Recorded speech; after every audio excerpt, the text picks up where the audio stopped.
that's a function of infantry soldiers. It's a function of the parachute regiment to kill people. That's what you're trained to do. You're trained to kill. You're trained to shoot to kill. And someone very high up in the provisional IRA was betraying the Tyrone Brigade to us. That's true. Harry, thanks a million for coming and joining me. I appreciate you taking the time. Boy, how's everything? Everything's okay. Good stuff, boy. Okay, we've loads to get into now. Obviously, you were PARA, you were SAS, RUC after that. Loads to get into. I might start us off. How did you end up? How did you end up coming to the army as a career initially? Oh, okay. Well, if you read my autobiography, I had a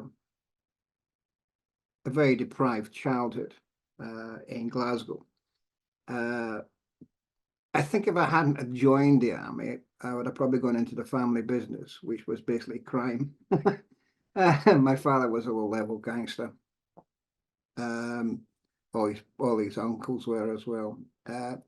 Basically, the army was, and I was very, in fact, I failed the first army medical for borderline malnutrition in a 20th century country. So I basically joined the army as an escape from the poverty and depression I was in at the time. I think I joined the army on the Friday, and I had a disagreement with my mother and my then, in inverted commas, stepfather, and I was kicked out of the house on the Sunday. And I remember ringing the army up and said, "Can I join early?" And they sent a sergeant down to the railway station. They put me on a train to Aldershot with a train ticket and 10 old shillings in advance on my first week's wages. It was the 22nd of February 1970. I hitched a lift on a Land Rover to Browning Barracks. So before the troubles in Ireland had really kicked off, so it was all open plan. I remember knocking on the door of the guardhouse, and this corporal came out, a huge guy, big red berry, big silver badge, hooded up. And I always remember I was 5'8". I weighed 7 or 8 stone in those days. I had long greasy hair. I was wearing a blue wind cheater jacket, a folded down check shirt, a pair of trousers about an inch too short for me, in plastic shoes. And I said, Harry Gower, oh, you're the guy that kicked out, or had a trouble with your family. He said, our family, at least as soon as mended. You've got a bed down in the accommodation block. The NAFI's open to 10:30. Have you got any money? I said, I've got some cash. You can get a pint of pint to have it. He said, where's your luggage? And I held up a plastic bag. And I can still remember I had a shirt, a change of underwear, a pair of socks, and some shaving gear my father had left when he left the house. And that's how I walked into the army, with absolutely nothing. And so the army was basically a saving me. They gave me 3 square meals a day, gave me a nice warm place to sleep, nice warm clothes to wear. They were all green, but that didn't matter. And all they wanted me to do was kill people, which was okay with me, actually. And that's basically what it was. Speaking of speaking of kind of instilling the want to kill in you, you described during the training, it sounded, if you've seen the movie Full Metal Jacket, a lot of it sounded actually quite similar to that. They seem I think the modern British Army is nowhere near as brutal as the army. They have, especially parachute regiment training. They have. I found out later they have. It's actually quite scientific. They have a breaking down period where they try to break you down into the constituent parts, and then they build you up again, both physically and mentally. And you've got various things you have to do to pass. You've got what they call P Company, which is a series of grueling tests, 7 mile a 5 mile an outdoor assault course, a log race, a stretcher race, which is basically a stretcher with 2 concrete blocks on it, and you have to run in relays with that, and an airborne assault course, which is a confidence thing. And the bit on that was they had 2 parallel bars. If you sort of the athletes using in the Olympics, 2 parallel metal bars.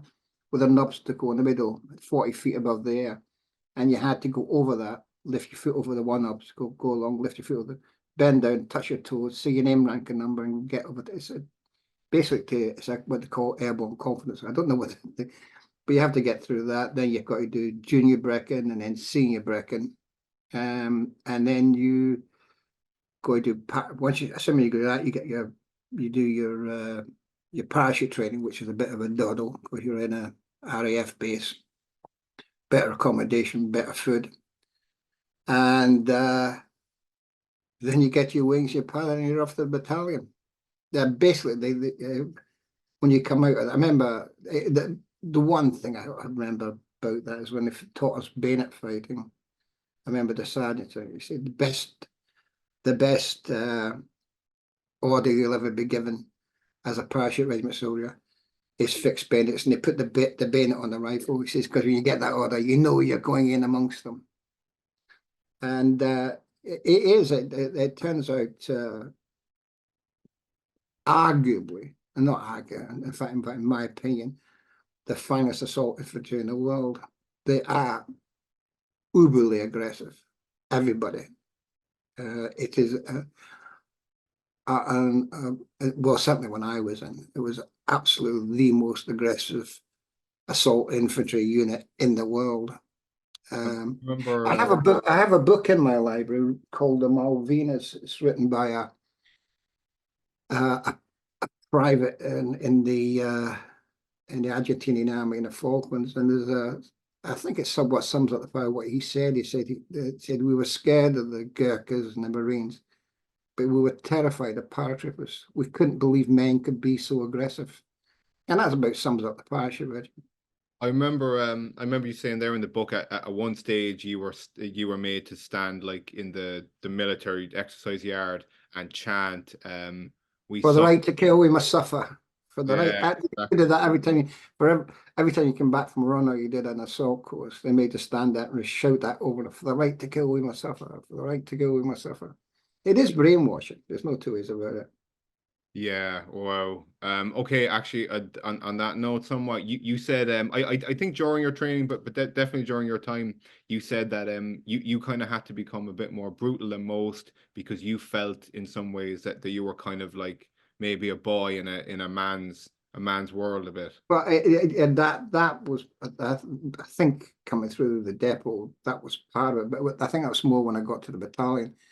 When I got to the battalion, I was 17 when I did. Excuse me. I was 17 when I joined the battalion, and I was basically a boy. I mean, I look at 70-year-old kids now, and I think how, and because there's a lot of the older guys there, they'd seen active service, and you fall for every prank everybody pulled. And because I was at a disadvantage to even more people because I was the oldest in my family. I had no older brothers to guide me to life, give me advice. And I didn't have a father figure at all. I mean, my original father was no father figure. The only words of advice he ever gave me in his life is if a woman asks you to marry him, spit in their face. It was the only advice he ever gave me. And of course, my mum had a succession of part-time fathers. None of them were any great shakes. So I never had a role model. Anybody could teach me how to make the transition between being basically a kid into a man. And I went basically once I joined the battalion, I went from being a kid into a man, and I felt for it. And I think it's a direct result of that. It took me a couple of years in the battalion, but I realized I'd have to get a lot tougher and be just as tough. And I started doing boxing and rugby and all the other sports, and made the boxing team. And gradually, at least physically, I wasn't. It was bullying. I mean, I did a plea of mitigation for a chap who'd gone AWOL just before his unit went into Iraq, and I was doing a plea. He pleaded guilty to going AWOL, and the reason he went AWOL was because he was being bullied. And I remember telling the court martial that the bullying I suffered when I went to the parachute regiment the first 2 years was so intense, it almost drove me to the point of suicide. And I don't mind admitting that. and the only way I survived it was to become as tough or more brutal than they were. But it did. Eventually, I did, and more callous as well. It was the only way to survive. Because a parachute regiment, if you're weak in the parachute regiment, I wasn't. If you showed any kind of weakness, they just turned on you. Everybody turned on. I remember I complained to an officer about the bullying about the year after I was in the battalion, and he described to me that what I was going through was character building. It's not character building. So, of course, it won't be tolerated in the modern British Army. But having said that, it turned out soldiers, I mean, in the Falklands War, for example, the parachute regiment, their ferocity in combat had to be seen. I mean, my battalion, 2 PARA, attacked over open ground at Goose Green against a dug-in enemy 4 times their size and won. Same as 3 PARA in Mount Longdon. A friend of mine watched the parachute regiment go up the hill at Wireless Ridge, and he went through selection meet, Phil, and he said, I'd heard all he said about the parachute regiment. He said, but until you see it, you can believe. He said, they cut the whole battalion into 2 big fire groups. He said it was like a mincing machine going up. He said, and they got within 50 meters, and we were 3 Ks behind them. We heard 400 voices shout, fixed bayonets, and almost immediately the screams of the Argentinians. He said it was just awesome to behold. So that brutality, although it won't be tolerated in the British Army, the British Army has always been a brutal army in training. And because, I mean, Wellington famously, I don't know what they do to the enemy, but the skill of living daylights out of me. And the British Army knew that, because what gets you through in combat is that intense discipline that's been drilled into you. Where the modern British Army would be able to behave that way, and God help us, they may have to, the way the world's going, where they would produce the same type of soldiers with the same iron discipline and aggression in a modern war, it's very much open to debate. I hope so. But I fear that the modern British Army is probably, and I'm not saying I'm condoning the brutality I went through, but it did achieve the object what they wanted. It turned out people who will just keep fighting no matter what happens. Could I take it briefly there? Okay, so because you joined in 1970, the Troubles had kicked off, but in terms of British soldiers getting killed, there wasn't really many. I remember you describing a moment when you and your men found out that 3 soldiers had been killed off duty. They'd been lured to their death. I think it was March 1071, and this was only the second instant of British soldiers getting killed in the north. Can you take me back to there? It changed the mood for you, of course. Yeah. Well, the incident is quite well documented. There were 3 young Scottish soldiers. One of them, I think, was only 17, who were lured to a promise of a party, and they were shot dead in a ditch at Luganeel, all executed. And I can remember, I think it was a Saturday, and we were due to go to Northern Ireland, and the battalion had done a tour before, and they were all talking about how much great fun they'd had in it. You could have discotheques and one thing and go out and one thing, and they said, it's not that bad over there, it's great. And they were all talking about it. And I remember one of the runners came in and he said, have you heard the news? Because this was the day before 24-hour foot television, you still had to, thing, and mobile phones where everything comes up instantly. And we said no, and they told us what happened. And I remember looking around the room, I can remember it as clear as yesterday, and seeing the look change in everybody's face, and then, basically wait till we got over there. That it was a look of fury, anger, disgust, everything you could put into it. It changed not just our attitude, it changed the attitude of the British Army in total to over there, towards the IRA, and also the people that sheltered them. There was another incident that had a profound effect in the balance. One of our sergeants in, I think it was 3 PARA, Sergeant Willits, he put his body between the people of Springfield Road and a suitcase bomb that had been left in the foyer, and kept the door open so they could escape. The bomb went off and killed him. And the story went round. Now, I don't know if this is true, but the story went through the battalion that his wife was pregnant, and as within hours of his death, they'd driven the people of the Springfield Road had driven, done a picture on a wall of a pregnant one, said, "Mrs. Willits, ha ha ha."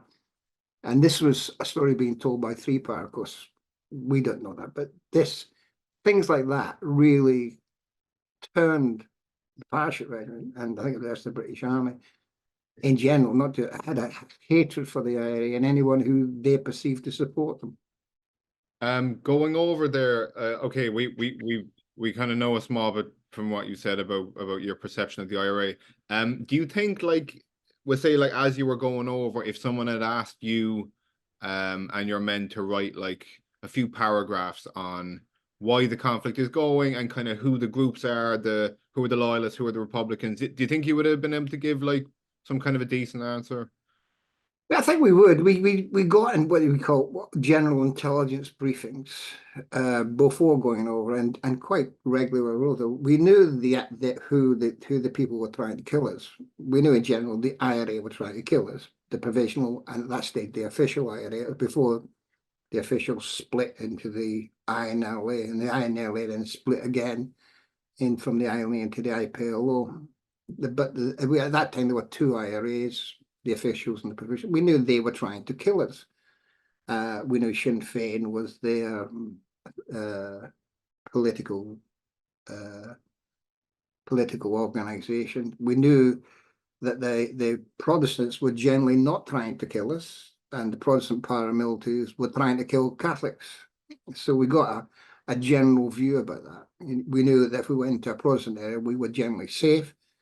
If we went into Catholic areas, we were going to face aggression, revulsion from the general population, and under risk of continual attack by the IRA. That we knew generally who the bad guy, and of course we had lists of people who they said were in the IRA who we had to keep an eye out for and arrest that we saw, and so on and so forth. And if there wasn't an arrest, to question them if we saw them, and keep an eye on them if we saw them, and report if we saw them. But at that time, the intelligence, if I can use the word intelligence, was fairly. This was really on 1971 we went across. Towards the latter half of 1971, the intelligence was abysmally poor. The campaign had only just started to get momentum.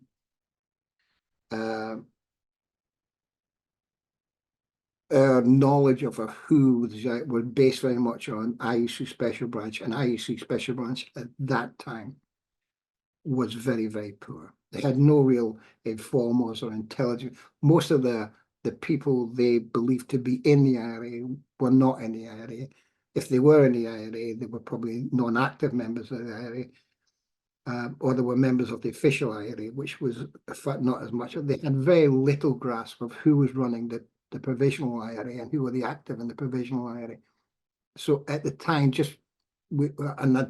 on my first tour, which was the Internment tour, at that time our intelligence was abysmally poor, which was one of the reasons why the Internment roundup was appallingly bad. We did not get anybody, in fact, and of course there's 3 instances in Northern Ireland that prolonged the campaign, in my opinion, looking back, and became big recruiting events for the provisional IRA. One was the Falls Road curfew, which was brought in, which was a bit badly thought out, led to a long gun battle. The second was the introduction of Internment. That was a pure recruiting pool. The provisional IRA in particular exploded after Internment and was left largely unaffected by the roundup. Although as Internment got on and as intelligence got better, more and more people who were in the provisional IRA were interned. And the third one was of course Bloody Sunday, which, I mean, in Londonderry, I mean, I remember Martin McGuinness talking about it years later. They said they were having difficulty recruiting people before after Bloody Sunday. They had to turn people away. There were so many people wanted them because they just couldn't arm them. Everybody wanted to join, and that wasn't just in Londonderry, but all over the province. Everybody after Bloody Sunday wanted to join the provisional, not the official. The one who thought the official was the one who come kill British people. Those were the thing, and they probably prolonged. Were the biggest thing for the expansion of the expansion of violence, and the prolonging of the campaign. I was gonna say to you there, speaking of British people, as you were going over, like, did you consider the people of Northern Ireland to be like proper British people? Were they your fellow Brits? But we consider them British. I still do.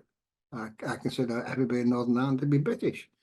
And I think we always did. We always considered it to be British. The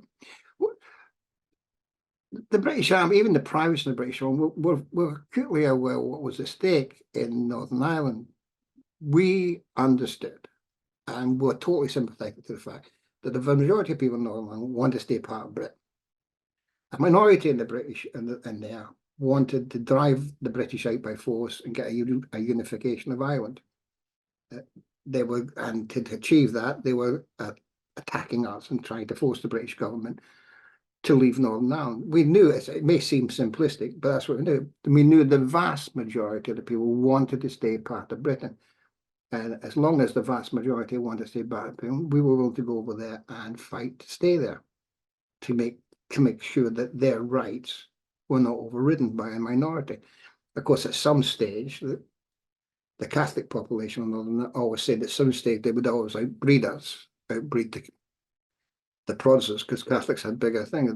Many times, forgive me, we seem so explicit, many times they would say to us, and sooner or later we'll become the majority and we'll do this democratically, but we don't want to wait for that. And in fact, it has come to pass. They are now the majority. There's more Catholics in Northern Ireland. That doesn't mean say that every Catholic in Northern Ireland will necessarily vote to join a united Ireland. A lot of Catholics don't want to be part of Ireland for many reasons, political things, apart from the fact that they'd have to join the European Union, which a lot of people don't want to do. So I think en masse, the Protestant population in Northern Ireland still don't want to be part of the South. They've seen what happened to the Protestant population in the South. I'm not saying that would happen in the modern era, but they've seen what happened to it when the Protestant population of Southern Ireland, when it became what's known now as the Free States, whatever way you want to call it. And they still have long memories of that. I just want with of all the people in the world, both Catholic and Protestant, I don't know of any people apart from perhaps the Jewish people who live so much in the past as the Irish do. When I was over, the thing that always made me, the Catholics abroad, they could take you to this spot or that spot where in the Easter uprising or the border campaign, the IRA shot this guy, or the IU shot this guy. They remember these things. They have this living memory, both things about where things happen and what happened to them. Of course, they tilt history, and both have different versions of their own history. But they'll take you, they'll point it out, and they'll talk about it. It's passed on from group team. So I don't visit very more down these days, and no intention of going back over there again. But I never knew a population in my life that lived so much in the past and was burdened so much about the past as the people in Northern Ireland are. Both sides. On that note, I've always thought that, like, there's so many things in the north. I didn't grow up there, of course. So many things in the north that constantly remind you of it. Like there's like marching season every summer, and these marches, of course, are to commemorate like battles, you know. There's these sort of things. There's some people call it Derry, some Londonderry, so it enforces it more. There's a national anthem. Is it your national anthem, or is it not? Yeah, there's plenty of things that constantly kind of reopen a wound. Yeah. But the thing is, as I say, I don't know I mean, I've still got friends over there, civilian friends who I talk to, who say that it has been transformed since the Good Friday Agreement, and the younger generation are not as obsessed by the past as they, and I think as we go on to the 21st century, gradually these things, like all history, will become less relevant in the modern era. There are more dangerous things in the world now than what happened in the island of Ireland. But for a large segment, even to this day in Northern Ireland, of people of a given age, it's still a living sore and grievance on both sides about things that have happened. But there we are. But anyway, to go back, my first tour was the Internment tour, and that was my first of 7 tours with the Parachute Regiment in Northern Ireland. Okay, so yeah, very good. You got over to Ireland in like May 71. I'll fast forward, of course, to the internment. How close were you to the actual Ballymurphy area, given that Ballymurphy is the first thing that comes to people's mind usually when they think of the internment roundup, at least? Well, Tim Rainbow was all we actually went into Ancestor. No, I was based in Sunnyside, which was on the opposite side of the river. We had a big patrol area, but there wasn't really a Catholic area. We weren't really a Catholic area. It was a big prod area, so we were quite safe.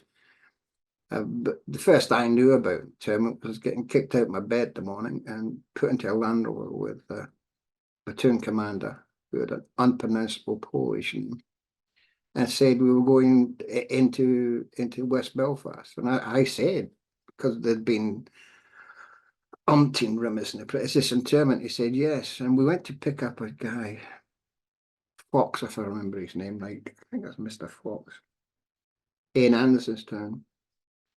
And we drove, and they told me to go to the back of the house. And I remember I stood there, and I stood there, and I stood there, and I stood there, and I stood there. And eventually a window opened. He said, were you with that other lot? And they said, yeah. He said, well, they left half an hour ago. I walked out, and I hadn't been briefed where I was in Andersonstown. I had no idea. I didn't know where to turn left or to turn right, nothing. And I remember I just flipped a mental coin. Unfortunately, I turned the right way. If I turned the other way, I'd have walked right into the heart of Anson, just as everybody was coming out of bed and learning about Internment, and I probably wouldn't be here today. Jesus Christ. But I remember getting to the top of the hill, and I looked down, and I seen it was like something like the old Western. There's a big ring of 3-ton vehicle with all these Land Rovers coming in.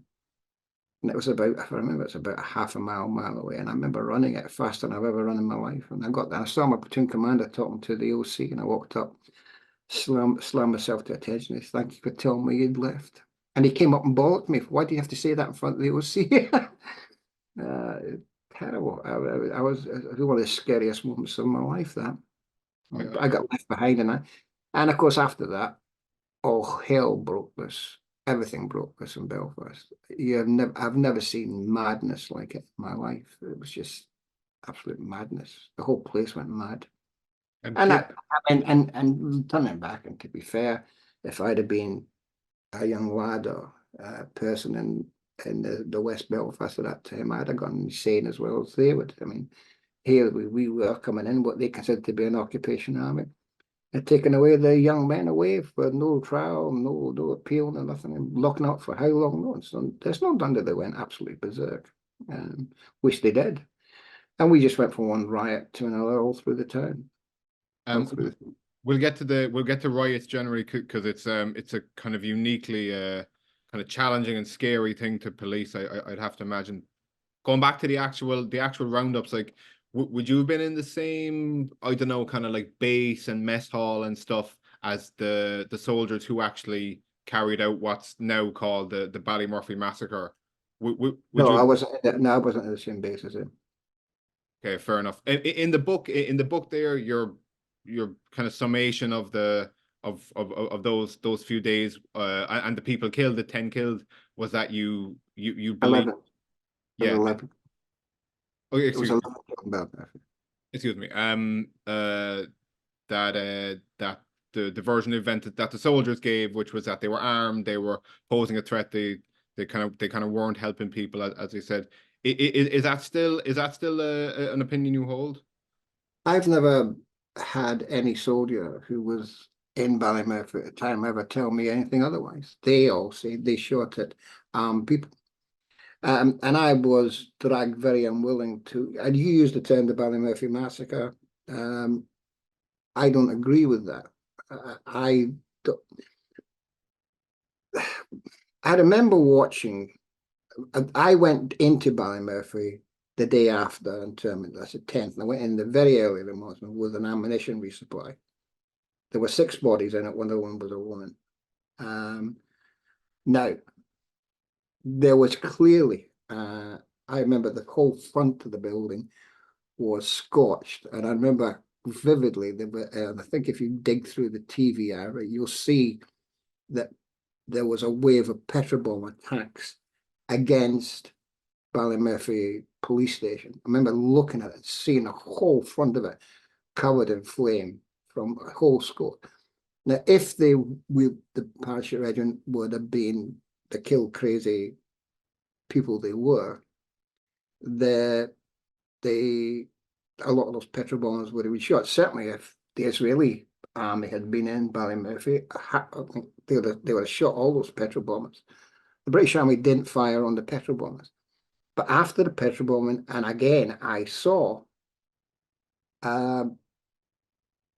evidence all over the place of bullet strikes onto the thing. And the IRA itself made a statement, original IRA, in that's a matter of record, that their active service units forced the paras into the thing and they fired on them. So there's no doubt they were being fired at by gunmen. They were attacked by petrol bombers, waves and waves of, not just one or two, but waves of petrol, dozens, hundreds of people throwing petrol bombs. And then they were fired on continually from the Ballymurphy area. If you're shooting at soldiers, especially aggressive parachute soldiers in a location, they're going to fire back. Now, were the people they shot the gunmen, or were they just firing in the area of the gunmen and hit somebody? Although and I said this in the Ballymurphy inquest when I was dragged in, what people were doing out of their houses in the middle of that mayhem, even to this day, I fail to understand why anyone was out of their house who wasn't involved in it. Now, those people all say they were innocent people and they also give explanations why they were out. I still can't understand that. As far as I'm concerned, all the soldiers say they fired at gunmen. I've got seen nothing. I've got no reason to doubt them even to this day. But it's now officially been described as a massacre, and so on and so forth. We in the parachute regiment and the veterans in the parachute regiment think it's a rewriting of history by people going back 50 years. And people have had 50 years to think about this before they gave their evidence to the Ballymurphy inquest. And as a barrister at law, I can tell you, 50 years ago, how can anybody be sure what happened when they've had 50 years to talk and re-talk and rethink and reinterpret history? Their version of history is that these were all innocent people apparently walking around who were shot dead. The parachute regiment's version of history is we were under attack and we were firing back at people. Whether they hit the gunman or hit other people, that I certainly can't say. But one thing is absolutely certain. It wasn't a case of the parachute regiment simply mowing down anybody they saw moving. They were being fired at and they fired back. Whether they actually hit the gunman or didn't hit the gunman, that's another thing entirely. Fair enough. You are, I assume you're familiar with the findings of the study that was published in 2021. You probably referred to it, that 10 of those shot weren't armed and posed no threat or anything. Would that make you like adjust your opinion on it? No, I don't think it does, because it's done 50 years afterwards, based on testimony of people who've talked 50 years later. It doesn't there's coroner's evidence too, to be fair. It's not just people remembering. There was also coroner's evidence. No, well, whatever. But whatever happened, my view is still the same now as it was then. The parachuteman was being fired on and they fired back. Did they hit the right people? It's possible they didn't. But as I say, in the middle of what was people don't know what it was like during internment. And I said something, and I've been castigated for this on social media and on the internet for castigating. I said in the Ballymurphy inquest, and I repeat here today, if it had been another parachute battalion, given how aggressive, I've watched the Belgian para commandos, the French paras, and the American paras. If you look at their history in urban conflicts and see what they did when faced with rioters, and heaven forbid the Israelis, God's sake, what they did against rioters and people who were shooting at them. The reason more people weren't killed in Belfast by the parachute regiment is because the parachute is a disciplined organization. If they were just to kill crazy psychopaths, that certain elements, mostly Republican elements, tried to paint them, they'd have killed far more people. I was in a riot outside Springfield on a night of the thing, and they were throwing out of the darkness railings, sharpened steel railings, and all we couldn't see them coming, and we could see them landing, and sparks flying. If any of them had hit us, we would have suffered death or very serious injury. If they'd done that to the French, Americans, anybody, they'd open fire into the crowd. And there was about a crowd of about 20 or 30 people coming at 10 or 15 of us in a darkened street, throwing steel railings, and we didn't fire at them. If one of them had have hit us, I have no doubt somebody would have opened fire. And then we would all open fire. And we're talking about the Springfield Road massacre. But until we suffered injuries, we stood there and took it. And lots of people, even American police, faced with that, would have opened fire. We didn't, because we're disciplined. Fair enough. We didn't do it. And we had this. We saw people getting hit by petrol bombs and so on and so forth. It was only right at the end that we shot a petrol bomb. I didn't kill him, but shot him because we were taking casualties. It was only when we started to take casualties that we fired. And that comes down to discipline. Okay, going back to Ballymurphy. Okay, we can agree to disagree about the kind of shootings and the death, but there was also the aspect that in the actual rounding up themselves, in soldiers going through people's houses, there was loads of people that they like brutally beat, who were, you know, again, you say that I've never seen any evidence of people being brutally beaten.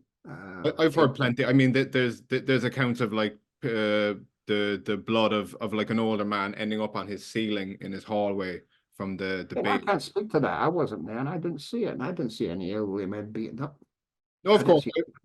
I know, but you keep on putting these things to me, that this is recorded, and that again, this is 50 years after the event. I don't know what evidence they have. Were excesses done? Of course, probably yes. I don't know. I don't make no excuses for that, but I never saw any of that. I never saw any of that. It would, in my opinion, like obviously I wasn't there, but it would gel with the portrayal of like the paras that you did paint. Like they did seem like the type of fellas who would go through and try to send a message and be like, look, if you're going to be associating with IRA or sheltering them in some way, that will show you what's going to happen to you. Do you think there was any kind of aspect of that at play? If we got a chance against the IRA, we showed them exactly what we thought of them. But I don't think, as a general rule, they were all, believe it or not, all fairly intelligent people. They knew the limits of what they had to do. Where did people go over the top? I have no doubt they did. If you show aggression towards a punishment, they'll come back with aggression. If you don't show aggression, they won't. Do you think you mentioned there about like American forces and Belgian and Israeli and so on? Do you think an army or like security forces generally should be treating their own citizens in like a different way that they would if the same thing was going on in like a foreign country where these people aren't your citizens? Do you think there should be a different standard? No, absolutely not. It should be everybody's human. Everybody's got human being. Everybody got the right to be treated with dignity. Moving on, you spoke there about the riots like post internment. Can you just describe even like the kind of physical and I guess like the kind of feelings and sensation of being in such a chaotic situation. I can imagine noise everywhere. There's stuff coming at you. You're kind of in this in between sort of position where you can fire if something actually kind of hurts you or hits you, but otherwise no, you kind of have to wait for it to happen. Can you just describe what that was like? It's terrifying. I was 18 at the time. Terrifying. Absolutely terrifying. It was absolutely terrifying. Terrifying. It was. We were facing people who had been consumed by what I can only describe as a collective madness. They weren't scared of anything. They just kept coming at us in huge numbers, all over the place, with anything they could use against us. As I said, we were petrol bombing. I saw petrol bombing, and of course the most terrifying thing was that time in the back streets of Springfield Road, where out of the darkness they were throwing these sharpened steel railings out of the darkness. And remember them landing around us, and we had to stand and hold the line. It was terrifying, and no doubt about terrifying. It was absolutely terrifying. Did you sorry, did you see them as having some sort of like legitimate grievance, even if you mightn't agree with kind of how they were expressing it? Did you think, okay, fair enough, these people do have these people do have like a very legitimate kind of concern that they're expressing?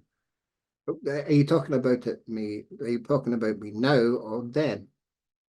Both, I suppose. It'd be interesting. Well, now obviously I do. I mean, I've been an educated man and having a university education, I can obviously see both sides of the story.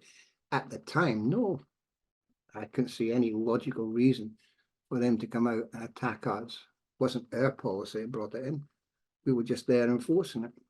And well, it was, as I say, the hatred they had for us defied understanding, defied my understanding. They were just screaming incoherently and attacking us with anything, bricks, petrol bombs, and of course those sharpened railings.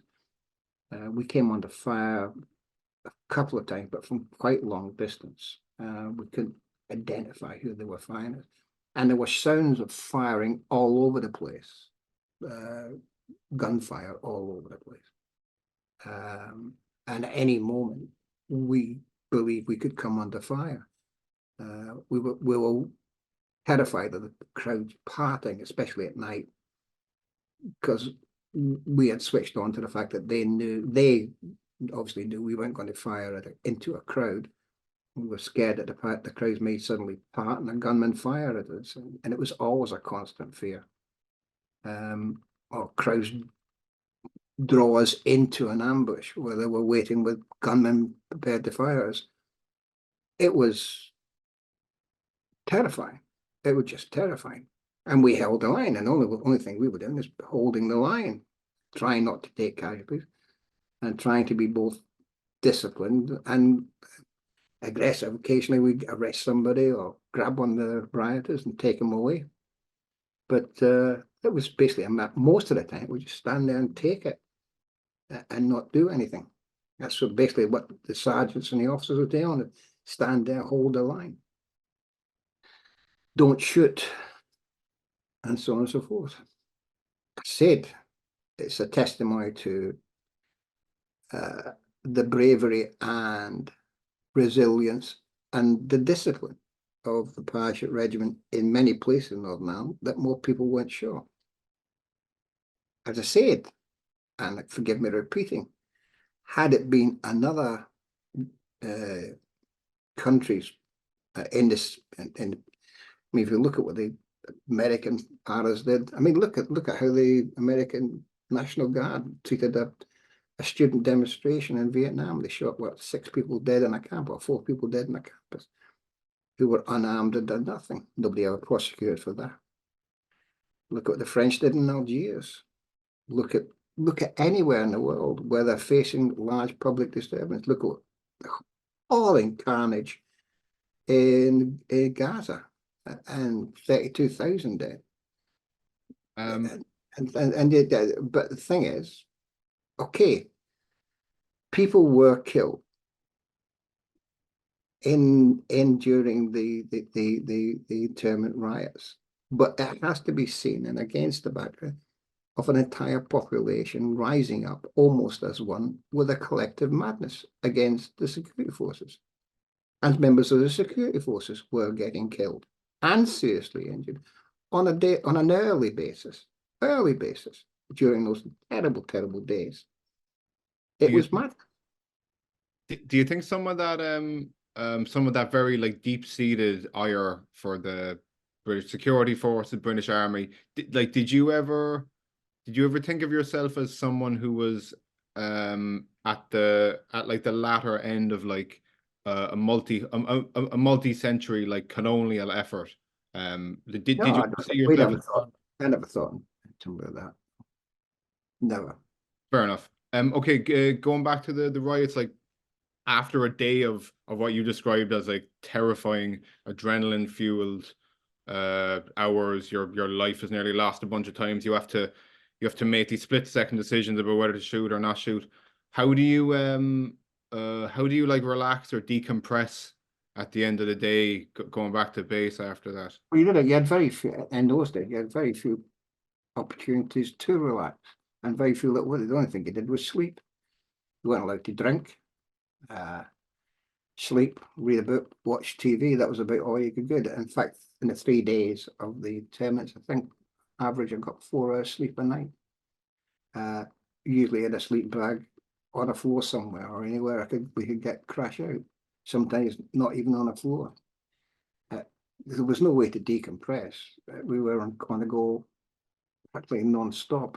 When the riots died down, we went back to where we were based at Sunnyside, and we could exercise there, and you could watch TV, and you could have your regulation 2 cans of beer a night. That's all we were allowed to drink.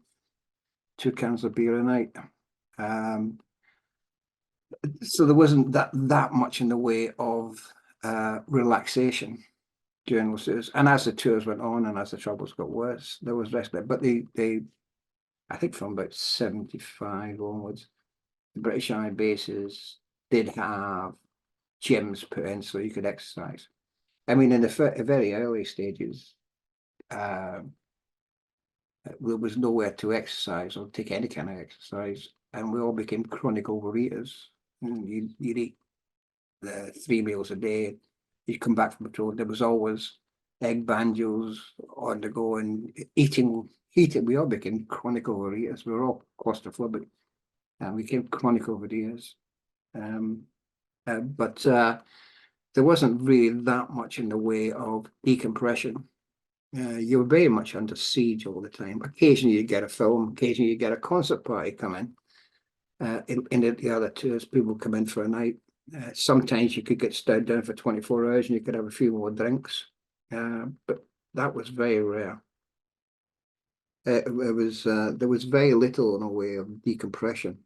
I think that if we had the same camera again, I think the strain got onto a lot of people. But I don't think the British will quite. I mean, when I came back from Northern Ireland, I slept non-stop for 3 days. Just the sheer thing of being able to sleep, and of course have a few drinks. But it was very hard to decompress, especially during the internment. We got very little sleep, very little way of relaxation. If you had a book, you read it. I didn't have any books, and you couldn't watch video. When we watched TV, all we watched was the news to see what was happening. So the only way to decompress, more or less, was to sleep, and that was it. You alluded to this earlier. You said there was one incident. This is from the book, from the book Killing Zone. That there was you and your colleagues were kind of like policing a riot, I suppose, and there was this one petrol bomber who kind of came out of an alley and was going to throw it, but then he realized not, and he ran back, and one of your colleagues shot him.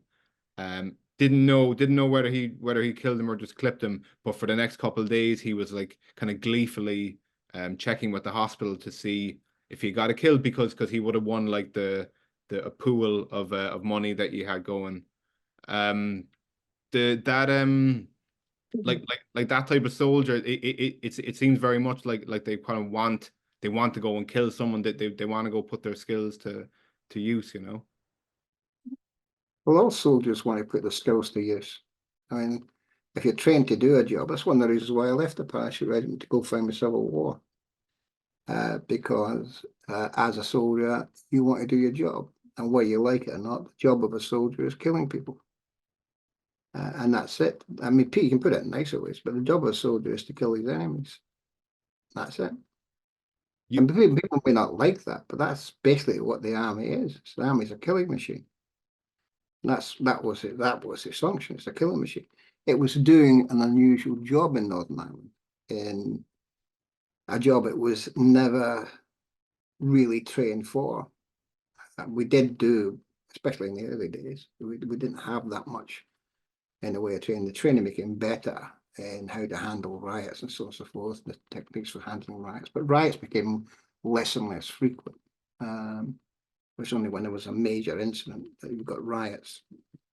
And the techniques for handling riots became far more sophisticated. But to go back to your original question, whether you like it or not, soldiers are trained to kill people. That's a function of infantry soldiers. It's a function of the parachute regiment to kill people. That's what you're trained to do. You're trained to kill. You're trained to shoot to kill.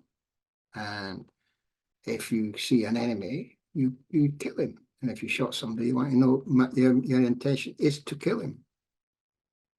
How's it going, everyone? I just wanted to take a quick moment to ask for your help, actually, as the audience.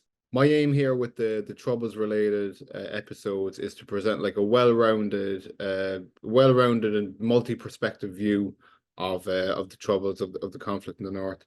If there's anyone living that you think I should speak to, anyone who may have been passed to do an episode about, there might be a book on it. Any instances during the conflict, for example, I'm trying to get in contact with the survivor of the Kingsmill massacre.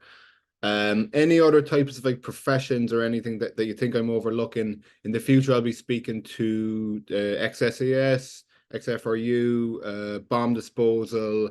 I'd like to speak with like the wives, like a wife or two of Republican prisoners, just to get their kind of angle on it. Anything at all that you'd like me to cover, some kind of theme or force within the conflict that you think should be explored. My email is in the description. If you're watching on YouTube, drop a few comments. I'm all ears. Same if you're listening on podcast. There's on Spotify at least. There's a little thing where you can put in a suggestion. Thank you very much. I do hope you enjoyed the show. If you do, please subscribe and leave a like, and share it with someone who you think might like it. Anyway, back to the episode. Thank you very much for listening. Speaking of killing, you actually said that at one stage during your tour, or your tours, excuse me, but pre-SAS days, you said that after a while the act of shooting at someone or killing actually became kind of easy, because all you had to do was picture the faces of your fellow paras, the fellas who given you such awful abuse. I think this came after they wrote like some kind of racially abusive thing about a lady that you were with. Can you talk to us about this, the kind of place in your mind you got to eventually where you kind of hated everyone around you, and like in order to go and to make killing easy, you would just think of the faces of your colleagues, you know?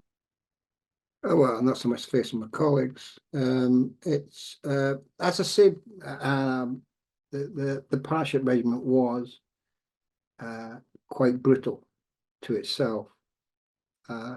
Any opposal weakness, and as I said, bullying was endemic. When I did start killing people, it was made it somewhat easier by the bullying of that. In fact, the achievements I had in the army were the reason I passed 2 selections, one for the South African Special Forces and one for the SAS, was owing to that. Because every time I felt like giving up, I remember their faces. It just kept me going. But when I eventually did come to start killing people, I did find out a lot. Actually, and to be brutally frank, I never had any problem with killing people.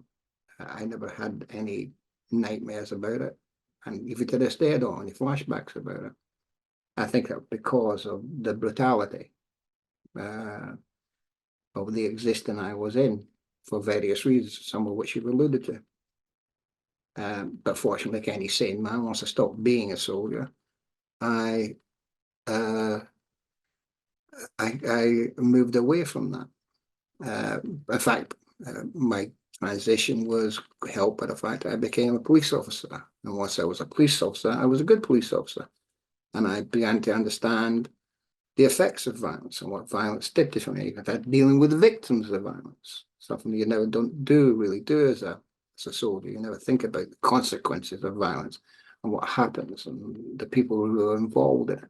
Even the IRA, as a soldier, they're just faceless terrorists. But when you see it, when you're policing the areas and you see the aftermath of killings and so on, so you realise that to the people in the Catholic population, they aren't just some faceless thing. They're Sean, or Mike, or somebody, the guy next door, so-and-so's husband, the brother, and somebody who's might be well liked in the community, and see the effect that it had on their families at the funerals and so on. So you see the effect of violence on the families. Ultimately, all violence is futile. You don't solve any really problems with violence, in my opinion. Violence just begets more violence. Which I think, I'm going off into a completely different way. I think that unfortunately in Gaza, the Israelis are going to find out in the future. Even if they eradicate Hamas, they're going to leave a legacy in Gaza and the Palestinian and the Arab world that won't die for centuries. They might get rid of Hamas, but when we were in Northern Ireland, we knew, especially when we were in the SAS, we knew we could wipe out the IRA in 6 months and make it look like their fault.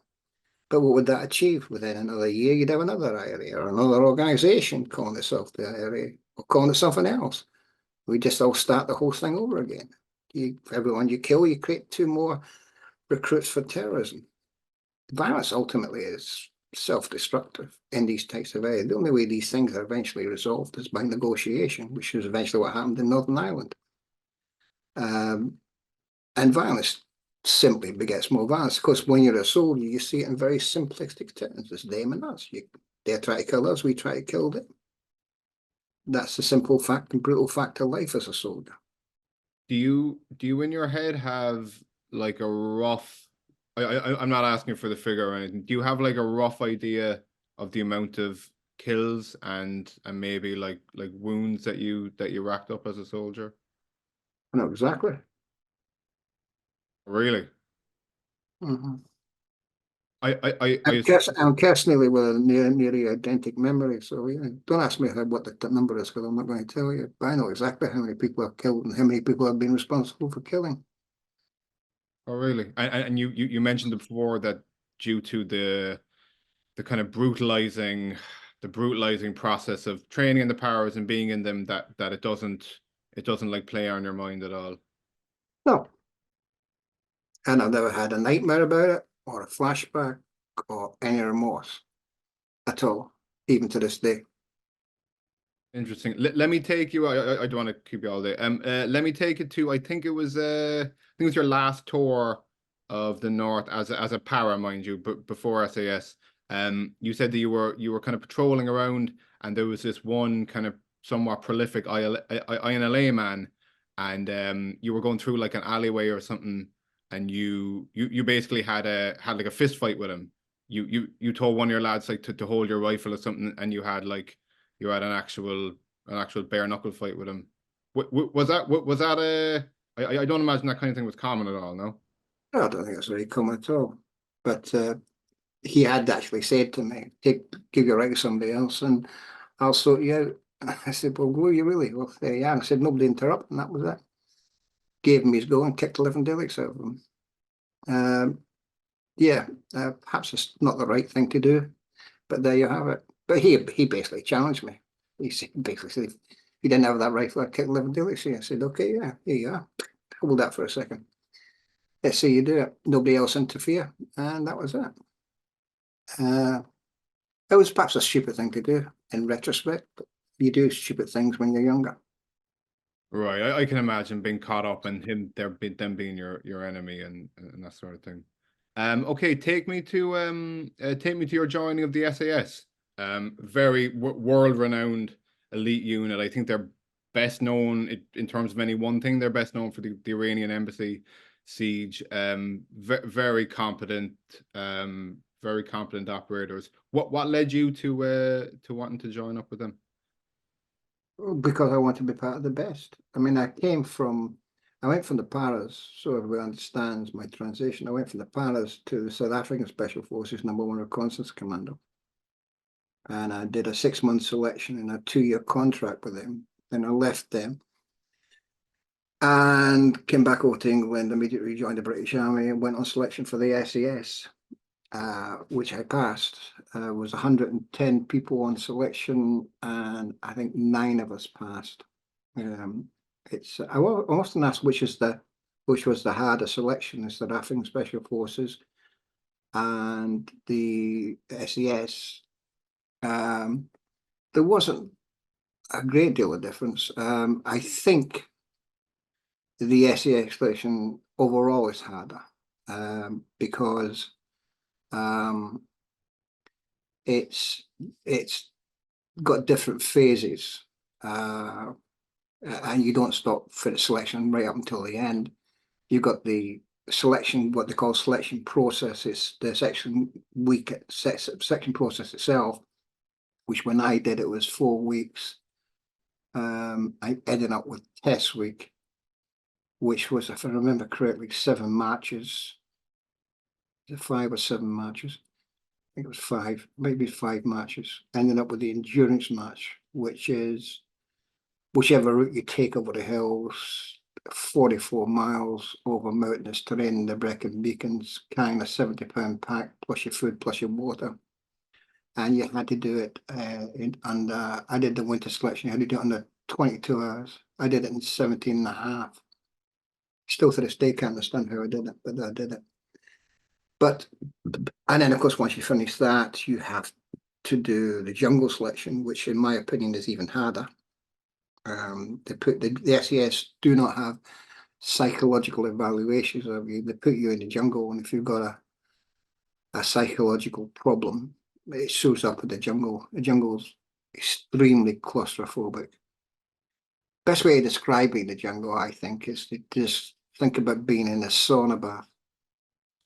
In that sauna bath, it's full with trees and bushes, and all the trees and bushes have hooks in them. For every 3 steps forward, you have to take 1 step back. It's full of insects, all of which want to bite and suck your blood.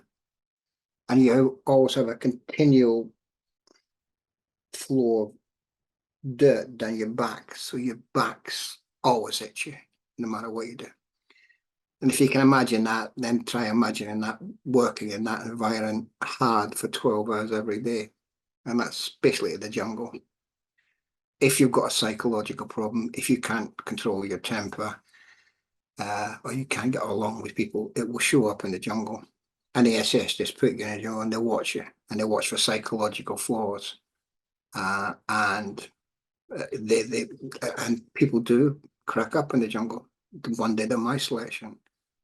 I think every 7th day you get a fresh day where they bring in some fresh food for you, and they bring you a meal. One guy didn't get a letter, and he grabbed the guy said, I must have a letter, I must have a letter. And he was on the next helicopter out. It obviously got to him. So it's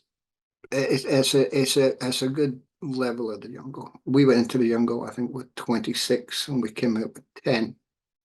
And then after the jungle, you do combat survival, which ends up with the interrogation, 48 hours in interrogation period. You're hooded, they play white noise all the time, and they put you in stress positions. So you're standing with your hands against the wall or seated with your hands behind your neck, and you face interrogations. And you have to say your name, rank, serial number, and date of birth. If you say anything else or nod your head, then you're out. And we went into that with 10 people, and one guy failed the interrogation phase. He came back later and passed selection again, had to go the whole selection again, and eventually became a very, very good member, but he actually failed the interrogation side. Oh yeah, a very interesting thing, like kind of informational nugget in the book. You said that when the SAS would be doing an operation in a particular area, they would like disable the other various security forces, as in, so, you know, so they wouldn't crash into each other and end up shooting at each other. They put a place out of bounds, yes. Yeah, you said that because of that, one of these groups that would get stood down would be the UDR, obviously chock full of loyalists. There was a lot of dual membership between like UVF, UDA, and them. Well, that was so the UDA was heavily influenced by, heavily infiltrated by both the UVF and the UDA. Yeah, and because of that, because when you would have to alert them that there's something going on, it wouldn't be specific, but something going on, they could kind of put two and two together and be okay. This might be an old raid on loyalists, so they could then kind of get out of the way. That must have been frustrating. How do you mean? Sorry, I'm not quite catching the question. Sorry, maybe me being thick.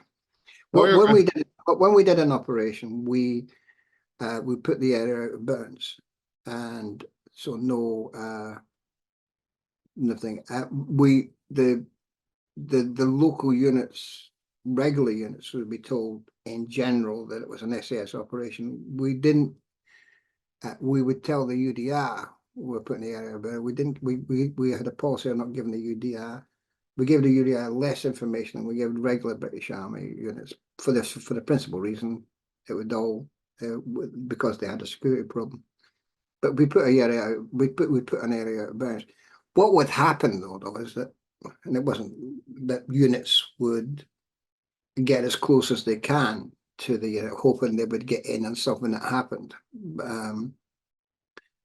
Certainly on one occasion, we were driving in plain clothes out in an area, and that one of them had encroached into the outbound area, and it was raining and one thing like that.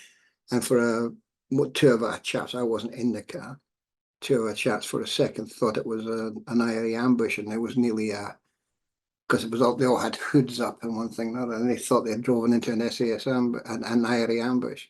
That was always a possibility, but it unfortunately it didn't turn into a tragedy.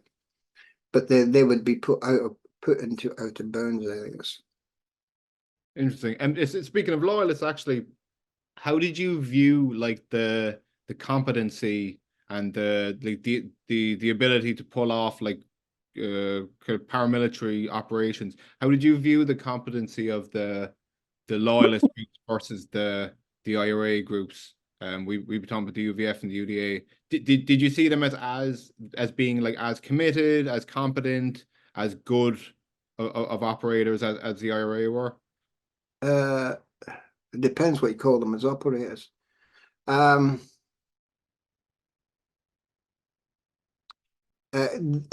do a piece in this in the Undercover War, which probably deals with it in more detail than I can possibly do here. The UDA were, and this is a matter of documented history. The UDA were going to kill Catholics, and they had a British soldier, I can't remember his name is, who had been planted inside them as an intelligence officer by British intelligence. This is a well-documented part of history. We talking about Brian Nelson? Brian Nelson?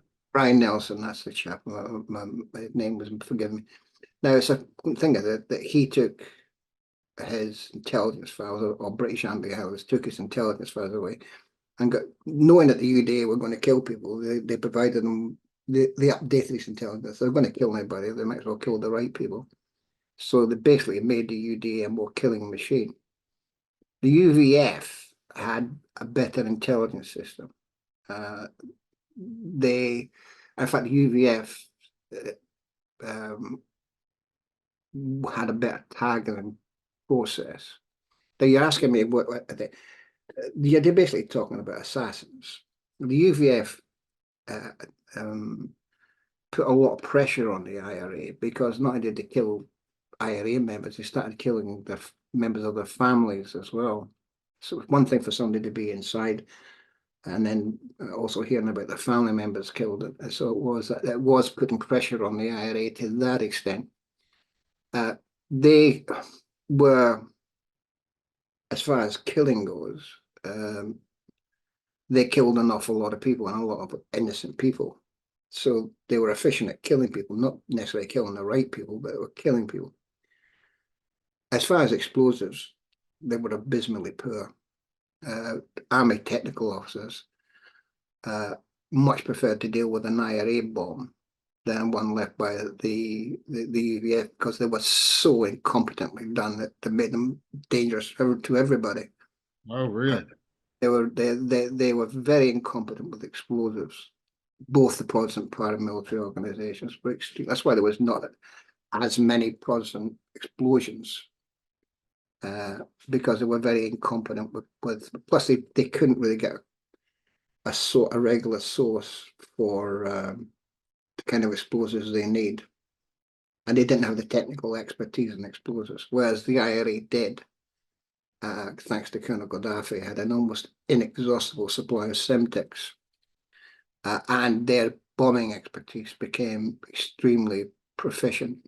So in the area of bombing, just in talking them as terrorist organizations, both the UDA and the UVF, but there was a lot of random violence by the Protestant paramilitaries against innocent Catholics. Similarly, there was random violence by the IRA, that although they used a similar the Catholic Reaction Force or something, when they killed the people in Besbrook, 10 Protestants in Besbrook, they used a cover name for that. When he attacked an Orange Hall thing, killed a load of Protestants in Orange Hall, they used another pseudonym for that. It was the IRA in both cases. The IRA was not averse to killing innocent Protestants if the need came in retaliation. In fact, the official deployment of the SAS came into Northern Ireland as a result of a vicious series of sectarian attacks, I think ending up with the Besbrook Massacre, where the IRA in South Armagh massacred 10 Protestants. And that led directly, there'd been a series of attacks by the Protestant paramilitaries. I think it killed 5 innocent Catholics, if I remember correctly. Retaliation, they had the 10 Protestants, and that led directly to the British Army to deploy the SAS into Northern Ireland. First of all in South Armagh, and then throughout the whole of Northern Ireland. At the same time, we also had in country the 14 Intelligence Company. Yeah, the debt. Speaking of South Armagh, I'm pretty sure it was during your SAS time, one of your like commanders or higher ups basically said to treat, in terms of their competency and their ability and training and commitment and all, to treat the South Armagh IRA almost as if like they were actual soldiers. Well, that was a briefing from a senior IUC intelligence officer, and he said if we're operating in South Armagh, that we should treat them as professional soldiers, which we did. They trained up to the standard, and we did treat when we did it. It was the most dangerous area of the province to work in South Armagh.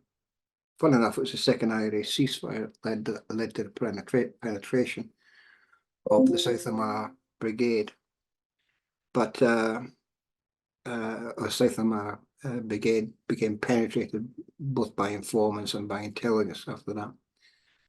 But it was the most difficult area for us to operate in, a completely hostile environment with an enemy that was, and we did treat them as professional soldiers.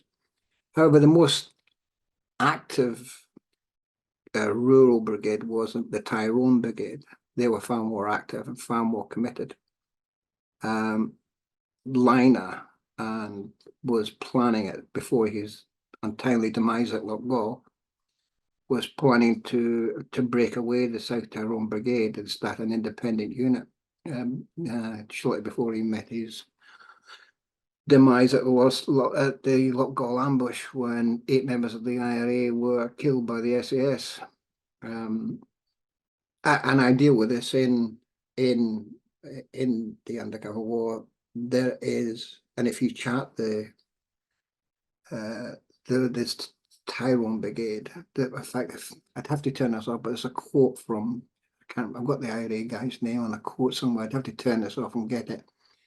But he says and confirms more or less what I say in the undercover war. It is clear to us. I think what happened with the IRA, they had several phases. They had the military, pre-military phase in the early 70s, where they thought that they could generally force us out by sheer military force. This is the provisional IRA. Then he developed the long war scenario, which basically drag us into a war that is unending and we'll eventually get tired. Then I think the IRA leadership, the Adams, McGuinness faction in the leadership, realized probably by the late 1970s, early 1980s, that the war was unwinnable and there would have to be a solution. But the problem they faced, they forced everybody in Belfast out. Ivor Bell was forced out, a very militant chap was forced out, and threatened that if he joined any other terrorist organization, he'd be executed. They exposed them all out from, and I think the IRA leadership from late 97 knew that the war was unwinnable. There'd have to be, the way forward was the political process. The problem, the big problem, now the South Armagh Brigade, while probably their most professional unit, was entirely loyal, would do everything that the IRA leadership told it to do, extremely. But the Tyrone Brigade wasn't so loyal.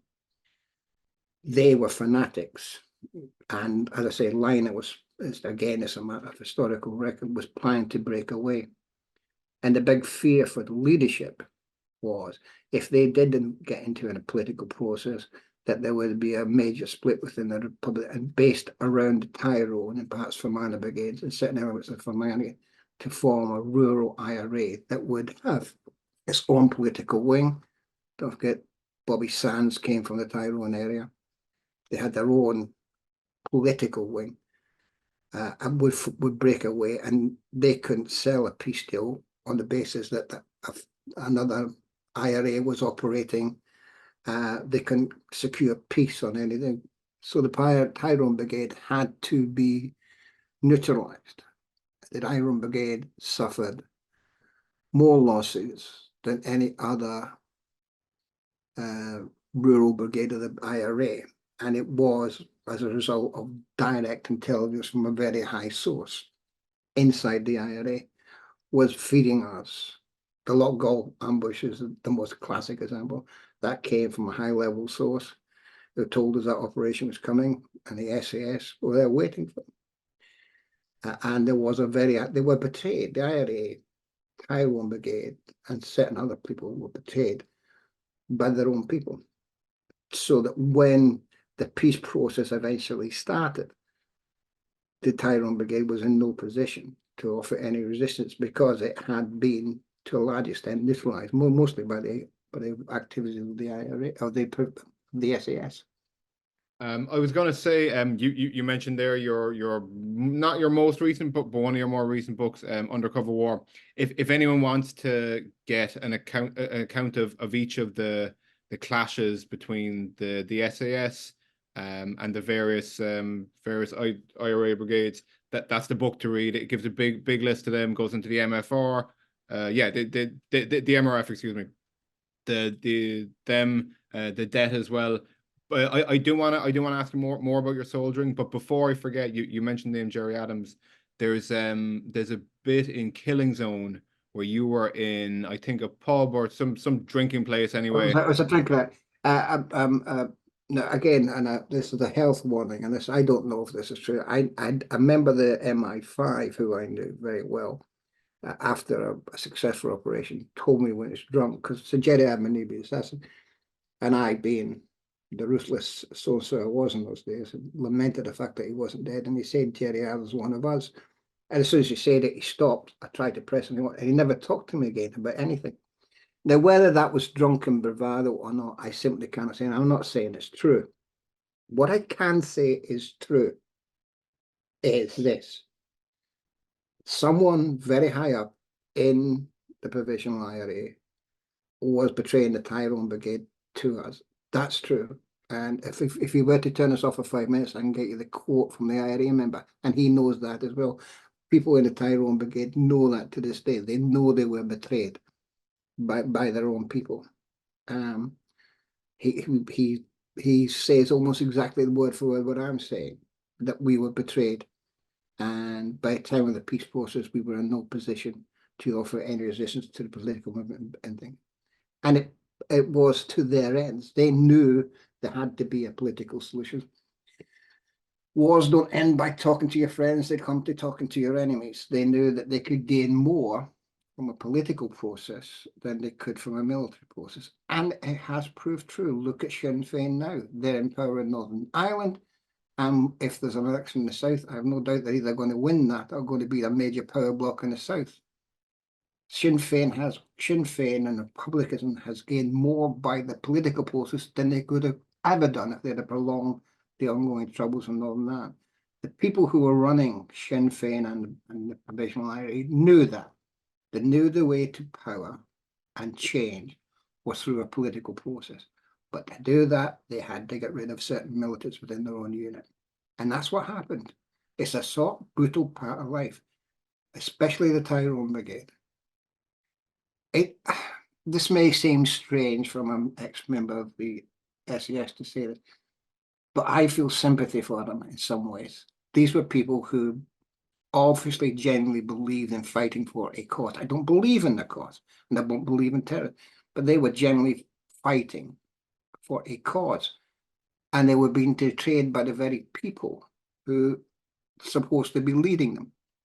And that's a terrible thing for people to come to a conclusion. There's no doubt in my mind that was true. They were betrayed, but for political purposes. And as I said, forgive me for repeating it, by the time the peace process started, Tyrone Brigade were in no position whatsoever to offer any resistance to the political movement because they'd been neutralized by the SAS. If you look at them, the list of the dead, you see the number of dead by the result of the SAS ambushes, time after time after time again. It was, and it's a very sad. It is a hard truth for people in the IRA who are alive today to come to terms with. What if you? I'll send you the IRA quote directly if you want at the end of this podcast, and you can see the IRA guy says exactly the same as I. The leading member of the Tyrone Brigade says exactly the same as I do, and that must leave a great deal of bitterness in their minds. Yeah, God, I can only imagine the feeling of betrayal. Sorry. Oh yeah, okay. So one of the most interesting aspects of your book, the two that I've read, Undercover War, Killing Zone, and just the Troubles generally. One of the interesting things about it is you have an actual army and like proper government security forces up against guerrilla factions. It's there's always something sort of interesting when guerrilla and conventional armies kind of clash. My own great granddad was a guerrilla IRAOC in the War of Independence. It's kind of an interesting thing. As a conventional soldier, what are the most what are say like the cons and pros of being up against a guerrilla force as opposed to in more conventional wars where you're up against like a government army? Well, first of all, the way to beat an unconventional force in Northern is exactly what we did. If we'd have had the intelligence system in place in the early 1970s that we had by the late 1980s, the campaign would have ended a lot sooner. We had so heavily infiltrated the IRA, especially in Belfast, with informants, But in Belfast, they had to run, I think, 20 operations to get a simple operation off the ground. They were penetrating with it. The secret of beating them is intelligence. And you have to have, and there's one thing I would like to take your thing.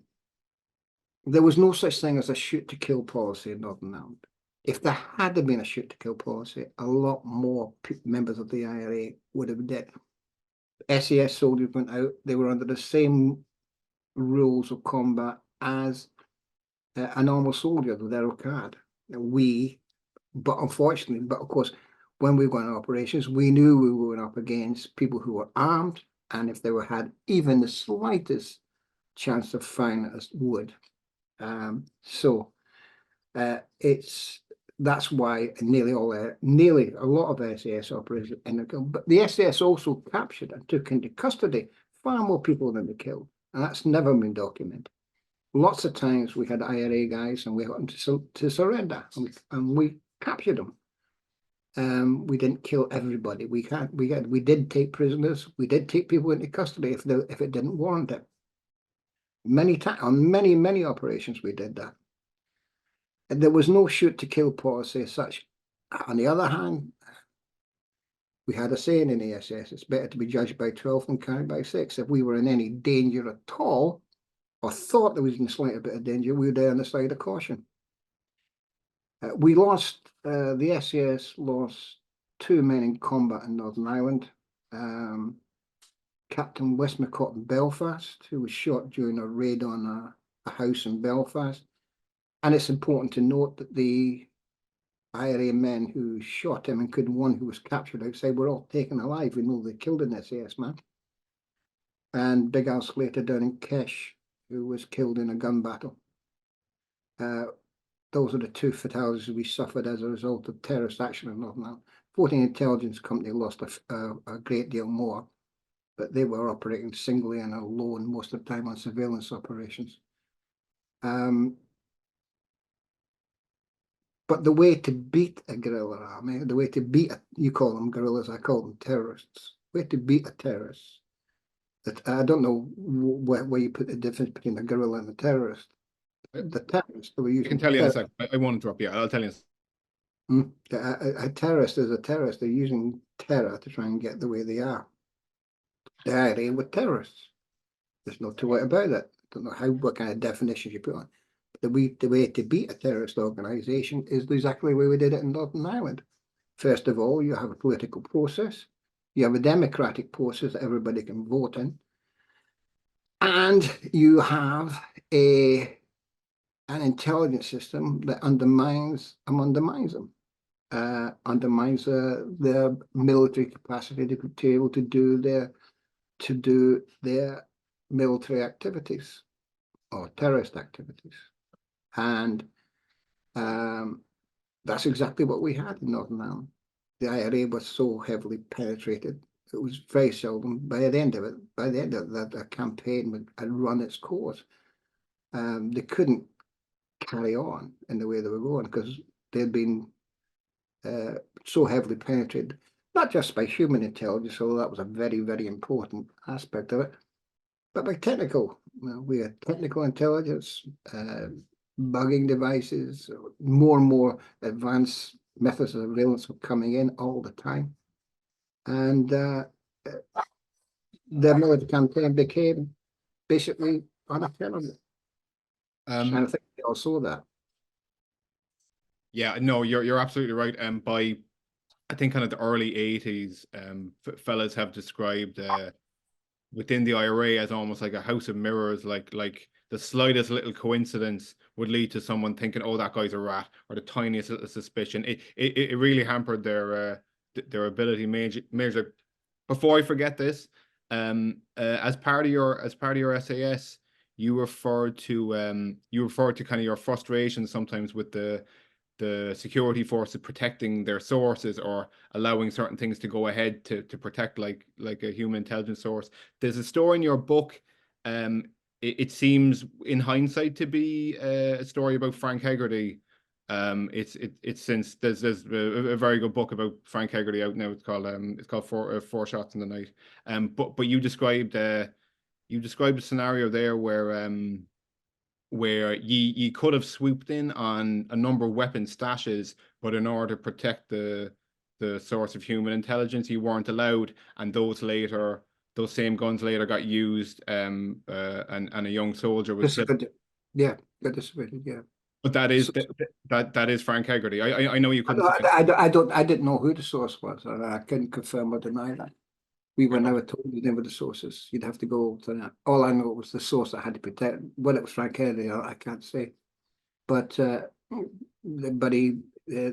remember having an argument with his source handler, and he said, "Well, I understand where you come from. You want another scalp on your belt, but this guy's life's in my hand, and the work he's done has saved the planet." He said, "I'd rather lose these guns than lose it." And at the time, it was very frustrating to me.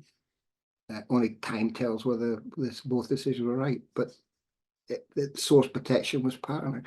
There was quite a famous incident as before, right at close to the beginning of, and there was an army intelligence officer.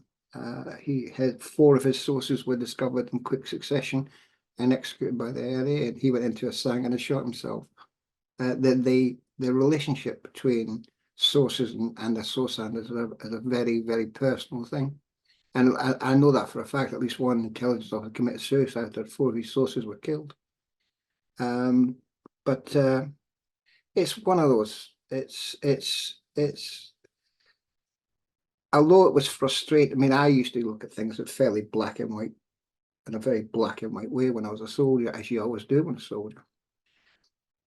But stepping back and looking at it in the round now, 30 years later, the way the government handled Northern Ireland was probably more or less smack on. We contained the IRA without resorting to methods that would have alienated. We made so many mistakes in the early part, and I've alluded to 3 of them: the Falls Road curfew, Internment, and Bloody Sunday. We made very bad mistakes at the beginning, but the successive governments knew that the way to ultimately beat them was the way we did: better and better intelligence, community relations, and a political process. And the IRA eventually, at least the leadership of the IRA, realised that that was the way forward. But unfortunately, the military side had been fed this myth that they could win militarily, and it took a long time to get to a position where they could launch a political process, ultimately into the Good Friday Agreement, that would, without the fear. There wasn't. Even after the Good Friday Agreement, as you know, there was a splintering. That there were new IRAs, the new IRA, and continuity IRA, but they're minuscule. They still got the potential to do damage. Even today, they tried to kill a police officer last year or the year before last. And this can still do, but there's nothing like support for them that the provisional IRA had, or so on and so forth. So they're never going to pose a threat to the stability in Northern Ireland. So that's, I think the British have taken it on all in a round to deal with an organisation like the IRA. Ultimately, although it took a long time, we eventually got to the right way to deal with them. Good intelligence, violence when it was necessary and only when it was necessary, and ultimately forcing them to a negotiating table and a compromise which nobody likes but everybody can live with. Fair enough. Sorry, before I get back, this guerrilla and terrorist distinction, there's often a lot of overlap, but like for me, the key element of defining a terrorist would be like targeting innocent civilians, or at least doing things that like the Birmingham bombings. That could lead to there's plenty. Don't get me wrong, but like a guerrilla army aren't necessarily terrorists. Like a guerrilla just means like they're not like paid by government and properly trained and all that. They're kind of like, you know, they're like a non-professional army. I'd be thinking of like I wouldn't expect anyone who isn't from Ireland to kind of have been read about it, but like the Irish War of Independence, like would you consider those fellas to be terrorists? Would they fit in that same definition? No, I still consider them terrorists. I still consider them terrorists. The Michael Collinses and De Valera, Oh, the yeah, Tom I'd consider them all terrorists. Using violence for a political purpose. Yes, I would consider terrorists.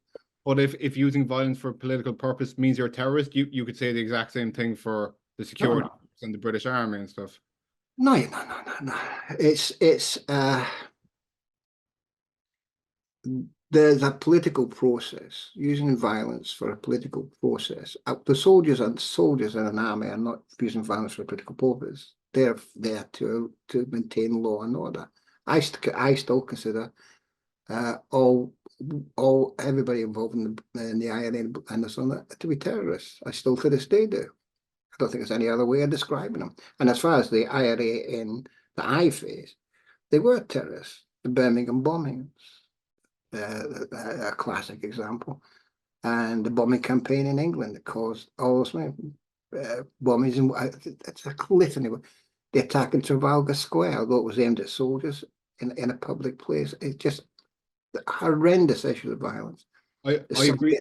The summary execution of so many of the innocent people for some of the very flagrant, smallest crimes. I can't remember the name of the girl who was whisked away, body never found because she gave a cup of tea to a soldier. Jean Campbell. That's that can't be described as anything else than terrorism. It's not I agree. I agree with you that all those things you named are most certainly acts of terrorism, 100%. But then there were also like you could look at the examples of like of British soldiers passing on information to loyalists, including and REC members. So by that definition, that's also a terrorist act. Like you would have to include that. Surely.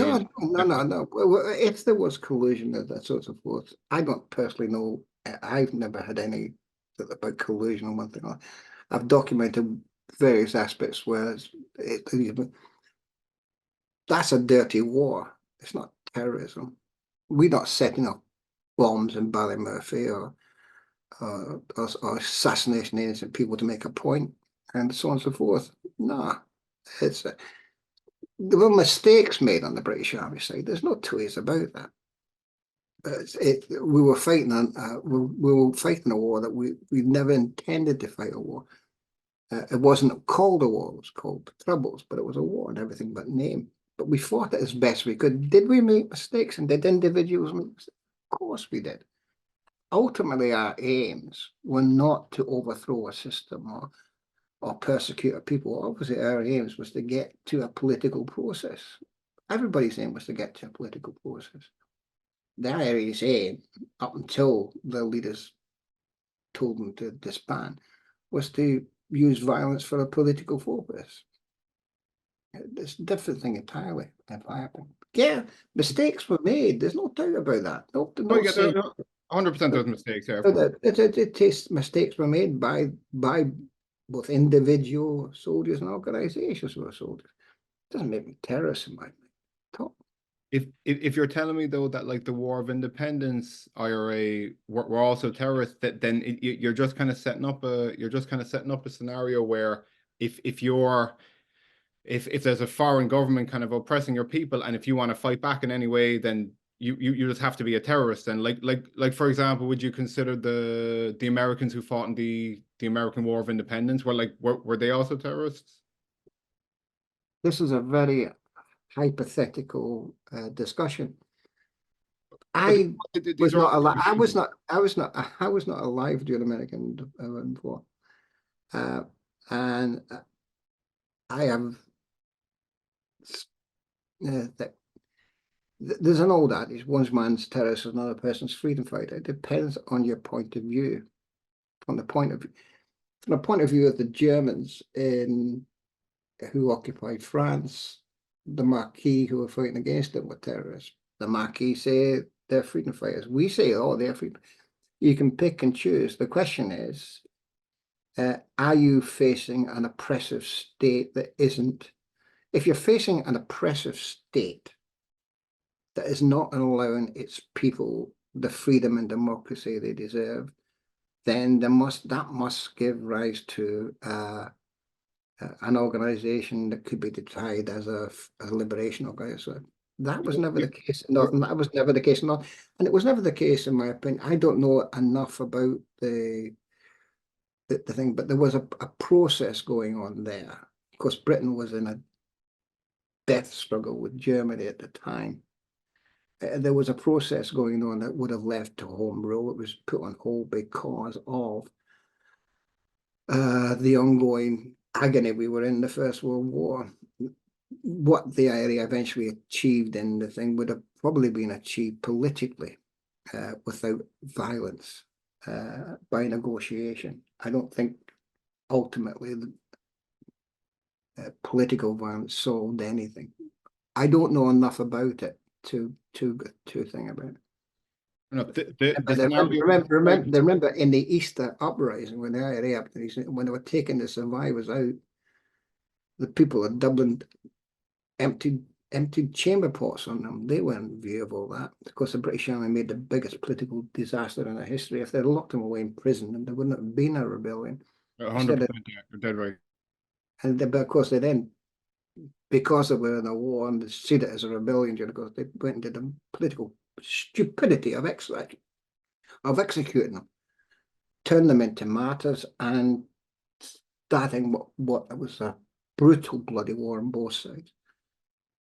But I think, and again, I'm not an expert on that, but if looking back myself, I think that once the First World War was over, the South would have got home rule. There was already a home rule bill. They had enough thing to get a home rule bill, and so on and so forth. And there would have still been a divided island.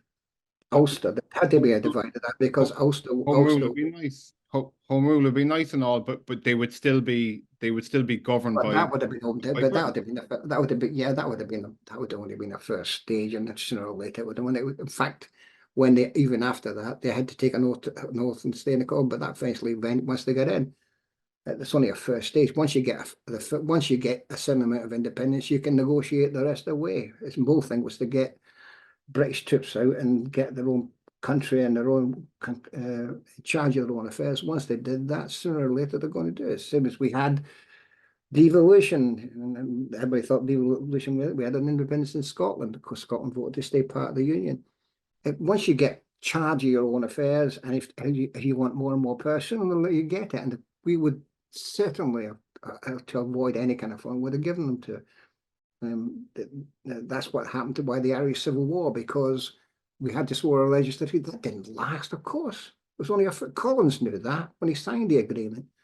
He knew it was only a stepping stone to. If you want to see brutality and a boost of human rights, look at the way the Irish government dealt with the former comrades in the IRA. After the assassination of one member of Parliament, they took 4 IRA prisoners out and just summarily executed them as a warning. They hadn't done anything, just took them out and shot them. No trial, no nothing. They were far more. I agree that's a bad thing, but that thing you said a couple of minutes ago, you kind of said that if there is an oppressive foreign government and they're not allowing you to go about achieving freedom through democratic means, then it is okay to take up arms. You're describing, you are describing Ireland in the early 1900s, and for a lot of people in the north, they're democratic rights. By the time there was already a home. Again, I don't know enough about it, but it's already a home. They would have got eventually what they wanted through negotiation, in my opinion. I don't know enough about it to give but I think they would have probably got through negotiation, probably at the end of the First World War, probably got through negotiation exactly the splitting. They would never have got Ulster, not at that time. It would have resulted in the most brutal war, given Carson's UVF in the north. They would have had them with the only way was to divide the country, and they would have got it some kind of home rule, which will eventually have the full independence. They would have got through negotiation. Fair enough. Yeah, I mean, yeah, things can be easy with historical hindsight. Yeah, fair enough. So, just the last bit on this kind of point, but like if Britain got taken over by some foreign government, and then like 200 years pass, and then the people start rising up, like they did in Ireland, like by your definition, they would then be terrorists, right? Because they're using violence for. You're talking about hypotheticals. That's a pre-hypothetical, which I'm not even going to get into. It's asking me to answer a hypothetical question, which I'm not in a position to do.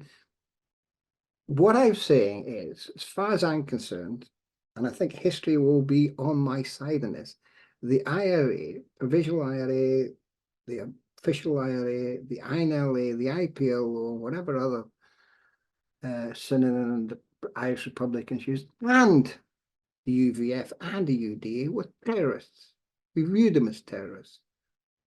And what they were doing to innocent people within their own community, kneecapping, punishment beatings, random bombings of civilians area. I completely agree. Not to mention, you can sing all the IRA songs you want about the glorious IRA and how this and how that, and the boys this and everything. They were terrorists imposing their will on area by fear and violence, with no remorse at all. In any civilized society where you've got disagreements and so on, we would have come to an accommodation. And as we moved into the modern era, we would have come to an accommodation in Northern Ireland on this. Almost everybody knew that the situation in Northern Ireland couldn't remain the status quo. It would have been done through negotiation sooner or later. If you're telling me that the violent actions of the IRA brought the political solution forward by any one day, they would have got most of what they wanted in Sunningdale and so on and so forth. British governments wouldn't, as an opponent to violence, the British government would have come to an accommodation sooner or later, and probably a lot sooner than if the violence goes on. No sane government is going to surrender to terrorists and give surrender. That leaves an open invitation to anybody to use terror to get their way.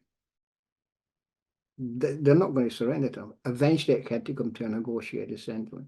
Anything would have been worse than anything would have been better than the 30 years of terror and slaughter we suffered on the north of Ireland, and people suffered in the south and the mainland of Britain because of it.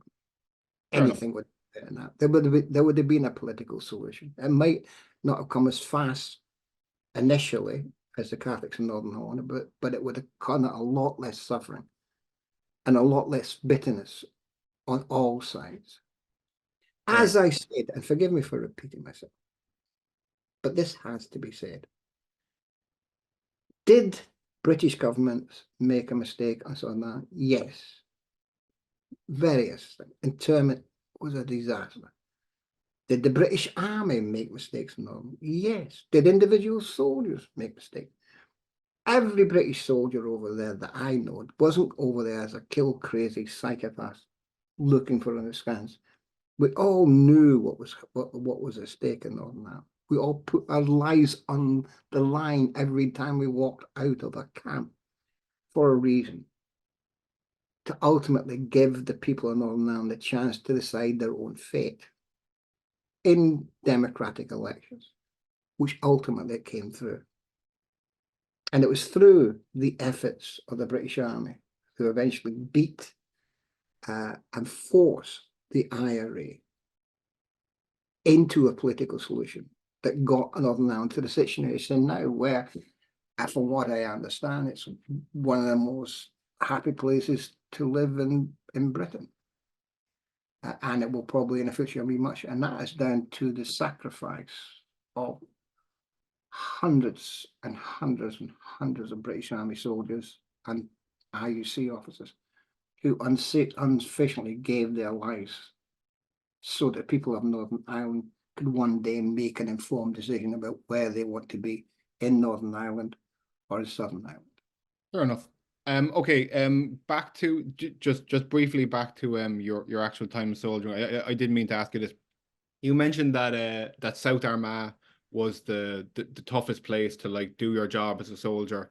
Obviously South Armagh was like a much more kind of committed area, and there was a higher percentage of IRA membership, and the locals and stuff were very much on side.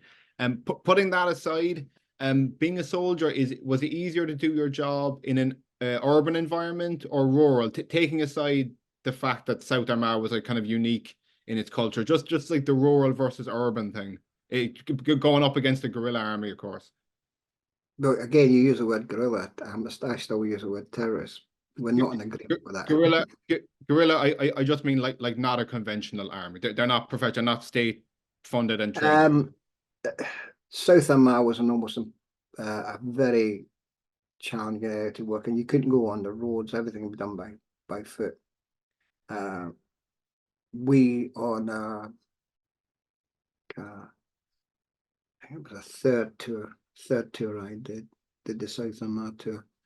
We lost 4 soldiers in South Armagh. It was a very difficult place. So was Tyrone. The population in those areas were almost to a man and woman anti-British. You couldn't get served at any of the shops, for example, and so forth. I think if you're asking to go to your question, it was probably, we had the same thing in Catholic populations in Northern Ireland. But initially in the 70s, early 70s, up to about 77, we had a higher death toll in the urban areas, especially in London area, until we took down the no areas in London there. We were suffering far more casualties in urban areas and all the other things, but that's because we couldn't patrol the urban areas as a campaign. The short answer to your saying, overall, operating in the urban areas was far more challenging ultimately than it was in the rural areas. Was far more challenging than it was in the urban areas, in my opinion, anyway. Interesting. You referred to a lack of like good quality intelligence in the initial stages. Yeah, exactly in the initial stages. In your book Undercover War, which I suggest anyone buy, you started off, the first chapter was about the MRF. You gave him like an extremely scathing review. Can you give us your view on kind of what went wrong and what it was a badly, in my opinion, it was a badly thought out concept. I think it was the brainchild Kitson. Kitson, yeah, it was. He'd fought the Mau in Kenya. It was a badly thought out, it was a badly thought out intelligence gathering scheme. It wasn't, in fact, it wasn't intelligence based. They did plainclothes patrols mostly in the north, in Belfast, some in Londonderry, but Londonderry was far much, and they would do plainclothes patrols in urban areas. They were bad. It was the reason it was a bad cop thing. The reason it was a bad concept was for 2 reasons. First of all, they didn't have a proper selection process. The vast majority of the manpower was selected from units that were serving a 4-month tour, and each unit that went to 4-month tour gave 4 members to the MRF. There was no real selection process. They had a hardcore of permanent members. It wasn't intelligent and it didn't have proper supervision, and that's why it was a badly thought out concept, and it had no idea of dealing with. It wasn't the type of organization that could deal with a sophisticated rural and urban terrorist group like the Provisional IRA, with its own internal intelligence unit and a sophisticated political machine behind it. It was just a badly organized, badly thought out organization. which ultimately was disbanded by the British Army quite properly after several of the members were involved in, and I won't go any farther than this, some very dubious shootings in Northern Ireland. Right. The most high profile of that was when some people were shot at a bus stop in the Springfield Road by one of their members with a Thompson submachine. That and another shooting in London led directly to the disbandment of the unit. These were badly thought out organizations. And I have, if you look at the reviews of my book, The Undercover War, you'll see at least one chap who no doubt was in it has been scathing of the fact that I think he says in his review, you shouldn't criticize. This is an unspoken word not to criticize those that came before you. Were, quite frankly, if we don't criticize mistakes, we cannot go forward. That was the unit was badly thought out. It was badly thought out, badly organized, badly trained, and badly supervised. And for that reason, it was disbanded. The unit that came after that, 14 Intelligence Company, the debt, was highly selected. You did 2-year tours with them. You had accountability. They were acting on proper intelligence, and they were ultimately one of the most effective surveillance units that's ever, which I think has metamorphed into the reconnaissance regiment now in the British Army. It was a very brave, working often alone with in areas, but they always had specific targets. It was intelligence based. They weren't just swanning around hoping to bump into somebody on the street, which is basically what the IMRF was doing. It was a badly thought out organization. I believe it was in your book. It wasn't any detail, but you said there was even a time when 2 MRF units actually ended up shooting at each other. Such was their. I did that when I was researched. There's a thing that was part of the research I did for the book. I've got no personal knowledge of it, but I do report it in the book. But it's a documented thing that they at least 2 of the units fired at each. One of the units ended up in a gunfight or fired at each other. Again, I think the best way I would describe it is a bit of a cowboy unit, badly thought out, badly organised. And the British, unfortunately, it left a stain on the British Army for quite some time. Opened us up to all sorts of allegations, whether they're true or not true, I don't want to say, especially not in this blog. But it left a stain on the British Army for years to come, in my opinion. As I said, it was a very badly thought out organisation. What do you think of this idea that they had agents? This came from I came from I think like tactics used on the Mau Mau, but they would get like members. They were called counter gangs. They would get like members of the IRA. I've got no direct evidence of that. I couldn't comment on that. I mean I'm referring to the Freds like Kevin McKee and Seamus Wright. Do you think? Oh, you mean that? that That was not counter gangs, and that's just informers. That's through it was agent handling that's inside the provisional area. But they were whether I don't think that's just cases I gave was gangs and counter gangs. That had more to do with the MRA. They were agent handlers. And that was all to do with penetration of the IRA, collective intelligence. Apart from that, I don't think I can add anything more to that. Fair enough. Very good. Okay, I won't keep you much longer. Thank you very much. Now, all the time you spent and everything you shared and everything. You mentioned before when we were emailing that I haven't read this book, but you wanted to speak a bit about your. Oh yeah, my latest book, and I hope thanks for giving me the plug. And it's just a pure plug for my latest book, A History of Modern Mercenary Warfare. I think people who have read any of my books will find it a very interesting book. It details modern mercenaries. There's some interesting points in it. One of the ones is that the SAS was at one time going to go into Afghanistan, but that decision was pulled out. Another interesting fact is that the SAS ran an unofficial war in the Yemen and actually receive weapons for the people in that war from the Israelis, and that's all documented. That's just two of the things in it. But there's I think it's a very well researched book, and it deals with a lot of the modern day mercenaries. One of whom tragically died, Peter McCallion, who's mentioned in my book, who's one of the more foremost. I knew the chap very personally. He's just recently died. Who had one of the saddest facts about when I was researching the book is that some of the people I knew had died, and including a chap I knew in the Rhodesian SAS who died as in a mercenary operation, died very bravely in a mercenary operation in Sierra Leone.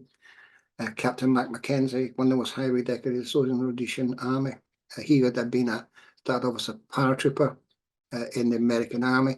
He was so badly wounded in Vietnam, he was not expected to live, and then made a discharge, went to Rhodesia, rose up to be a captain. His men, in fact, he became a lieutenant colonel. His men, he's one of the most heavily decorated officers in the Rhodesian army. His men looked at him almost with, he was an SAS, running an SAS squadron, looked at him almost with godlike devotion. And he was tragically killed in Sierra Leone, which I never knew. And having met the guy, it was sometimes sad to, and he died trying to protect his troops. They were caught in an ambush, trying to protect his troops. And he died as he lived as a soldier. So it's, and I met some very interesting people. Thord Grayson, who was a that off in South Africa, was a mercenary with Pancho Villa, where became a general in Pancho Villa's army, went across to fight the British army, then became a mercenary and fought as a for the White Russians in the war, and eventually ended up in America as a general in a militia, not militia, for a state, what they call a state, but National Guard in America. A fantastic history, and it was a great pleasure meeting these people. And I do give you the chance to publish that. Thank you very much for doing that. Of course, of course. I was going to say to you, I've heard, I remember reading a book. It was set in, it was about mercenaries in Bosnia. When that terrible thing was going on. But some of them, I'm pretty sure some of them were ex-British. Did you ever know any fellas who like, I've heard it described as like somewhat of an addiction. They kind of can't go back to a normal job or a normal. Pete McAleese was like that. Yeah, that's had this. He was certainly an addiction. But anyone you served with that later went on to do that? I've served with a lot of people who went on to become either what they call mercenaries or contract soldiers. There's a phrase I use in the book. I mean, you're a soldier and you've got a trade, and you finish being a soldier. You go to a recruit. You go to an employment board. You say, "What can you do?" Well, I can shoot a man at 400 years. I can fire a mortar and knock out a tank. But sorry, there's no wars today. If you're soldiering as a trade, if you want to apply your trade and you've left it and you've got it, then you become a mercenary. The Angola fiasco, I detail that very, very. I met one of the principals in it, Costas Gijo. He was a complete and utter psychopath. He was thrown out of the British Army after he tried to rob a post office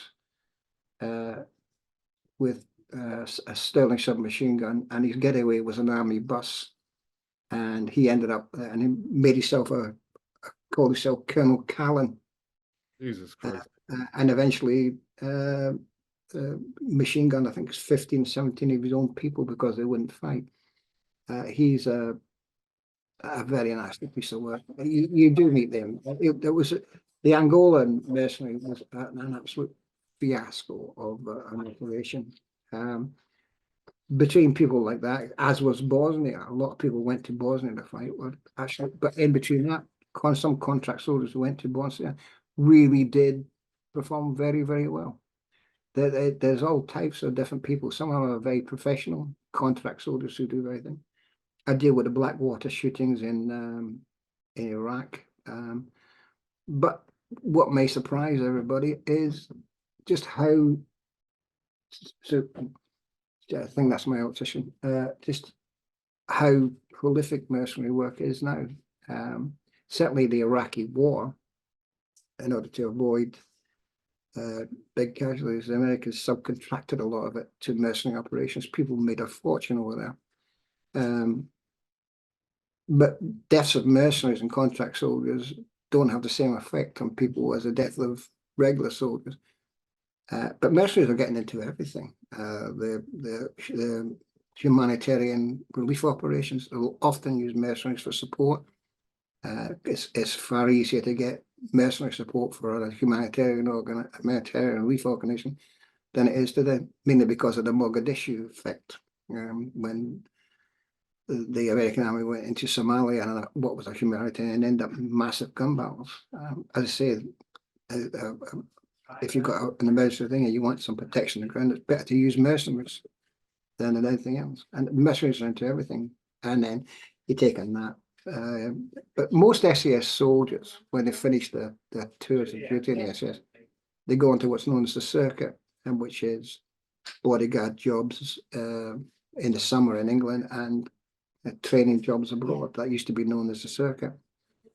But British mercenaries to this day are still very highly prized wherever there is a war because of their professionalism. They were certainly were in Iraq and Afghanistan. But one chap I felt in the Fijian, he was 60 odd years of age. He got run off a road in Iraq, wounded, and they came up to try and take him prisoner. And he managed to shoot his way out of it. He was 60 years of age. He left 2 guys dead and 1 wounded. He managed to get out. Very bravely. Another guy I knew very well, I detail in the book, he was in Nigeria on a job when there was a rebellion. He got on top of a building and held off the repeated attacks by insurgents. He got the Queen's Gallantry Medal for it.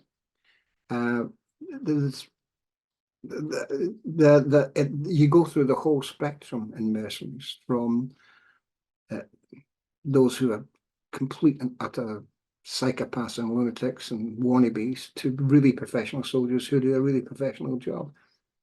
It was, when I was writing the history of modern warfare, it was a very, very engrossing thing to write, especially as I knew quite a lot of the people involved. Thank you so much. Now, everything you shared, all your experiences and thoughts and everything. We've had it's good to, in my opinion, it's good to have like respectful disagreements on things and be able to talk things out. It's very important. That's the only way dialogue can happen in the world, is if people have different views can talk in a civilized manner about it. I don't think I'll ever convince you of my total beliefs of one thing, then this I don't think.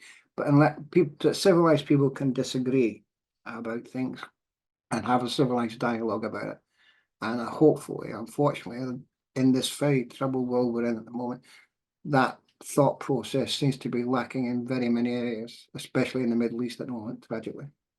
I couldn't agree more. Anyone who's listened this far, I'd advise you buy Killing Zone. It's probably the most brutally honest account of soldiering anywhere really, but especially in the north. Amazing book. It's on audio book too. That's how I did it. Undercover War, if you want to learn about these various clashes between not just this, but like the clashes between the SAS, their ambushes, the death, the MRF. Great book. And of course, I haven't read it, but I'm sure your mercenary book is excellent too. Okay, one last thing about the Killing Zone before this. The one thing I wanted to achieve with Killing Zone is I didn't want to make it a glorifying. It's a book about a process, about a man going through a process, coming to be. I'm now, I don't think I've told you, but I'm a barrister at law now and have been for 28 years.